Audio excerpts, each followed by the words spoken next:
আসসালামু আলাইকুম everyone, welcome to my channel cook with chef Rehana. আজকে আমি আটা আর ডিম দিয়ে বিকেলের জন্য খুবই মজাদার নাস্তা তৈরি করে দেখাবো। এই নাস্তাগুলো একবার তৈরি করে 1 মাসের জন্য সংরক্ষণ করে রাখতে পারবে। নাস্তা বা পিঠা যেটাই বলো না কেন, তৈরি করা অনেক বেশি সহজ আর খেতে কিন্তু অনেক সুস্বাদু। বিকালে চায়ের সঙ্গে খাওয়ার জন্য মুসমুসে পিঠাগুলো খেতে কিন্তু দারুণ লাগে। কোনো ঝামেলা নেই, 10 মিনিটের মধ্যেই কিন্তু অনেকগুলো তৈরি করে নেওয়া যাবে। আশা করছি আমার আজকের রেসিপি ভালো লাগবে আর সহজও লাগবে। এই পিঠাগুলো বানানোর জন্য প্রথমে একটি মিক্সিং বোলে নিয়ে নিচ্ছি 4টি ডিম। এখানে দিয়ে দিচ্ছি আমি 1 কাপ চিনি। চিনির এই মেজারমেন্টটা কিন্তু পারফেক্ট আছে, তবে তোমরা নিজের পছন্দ অনুযায়ী কম বেশি করতে পারো। 1 চা চামচ দিয়ে দিচ্ছি লবণ। এবার চিনি আর ডিম ভালো করে ফেটিয়ে নিব। চিনি গলে যাওয়া পর্যন্ত ফেটিয়ে নিতে হবে। একটু সময় নিয়ে মেশাতে হবে যাতে চিনি খুব ভালো করে গলে যায় আর ডিমেরও কোনো লাম্পস না থাকে। যারা ডিমের স্মেলটা পছন্দ করো না তারা এখানে ভ্যানিলা এসেন্স বা এলাচ গুঁড়ো অথবা কেওড়া জলও 2-4 ফোঁটা দিতে পারো। প্রায় 3 থেকে 4 মিনিট ধরে আমি ভালো করে ফেটিয়ে নিয়েছি। এবার এখানে দিয়ে দিচ্ছি 3 কাপ ময়দা।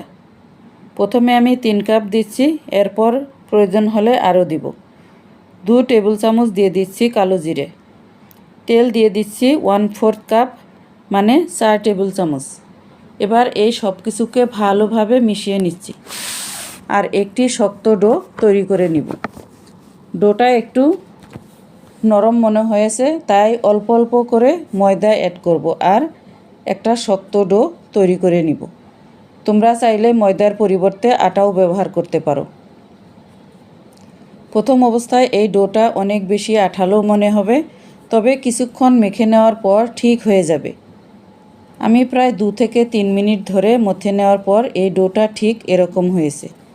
আমার এখানে 4টি ডিমের জন্য 500 গ্রাম অর্থাৎ 4 কাপ আটা লেগেছে, তবে আটার পরিমাণটা কম বা বেশি লাগতে পারে। দেখতেই পাচ্ছ একদম স্মুথ ডো তৈরি হয়ে গেছে। খুব বেশি শক্তও না, অনেক বেশি নরমও না। ডোটাকে একটু সময় নিয়ে মথে নিলেই কিন্তু একদম সফট আর স্মুথ হয়ে যাবে। ডোটাকে 3 ভাগে ভাগ করে নিয়েছি। এই ডোটা থেকে আমি একটা মোটা রুটি বানিয়ে নেব।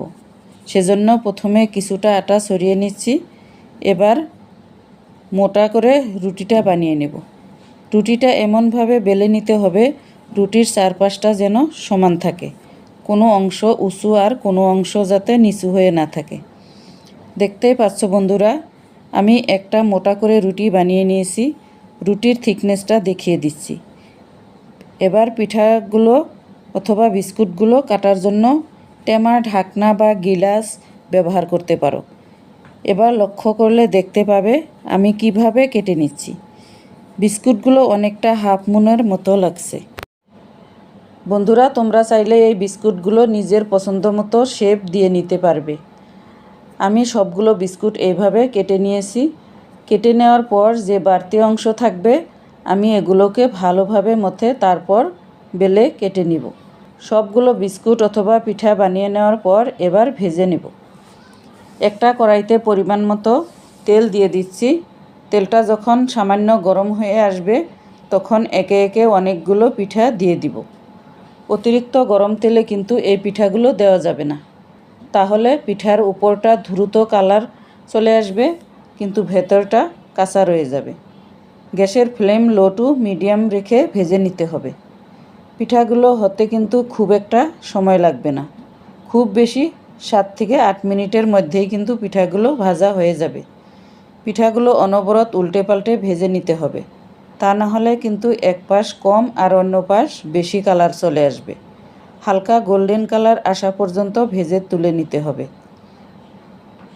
মাত্র 10 মিনিটের মধ্যেই কিন্তু তৈরি হয়ে গেল অনেকগুলো পিঠা। হাতে যদি সময় থাকে তাহলে একটু বেশি পরিমাণে তৈরি করে তোমরা কিন্তু 1 মাস পর্যন্ত সংরক্ষণ করে খেতে পারবে এয়ারটাইট কন্টেনারে রেখে। আমি তোমাদের একটি পিঠা ভেঙে দেখাচ্ছি। দেখো পিঠাটা ভেতর থেকেও কত সুন্দরভাবে হয়েছে। আশা করছি আমার আজকের রেসিপি তোমাদের কাছে ভালো লেগেছে। তোমরা সবাই ভালো থেকো, সুস্থ থেকো।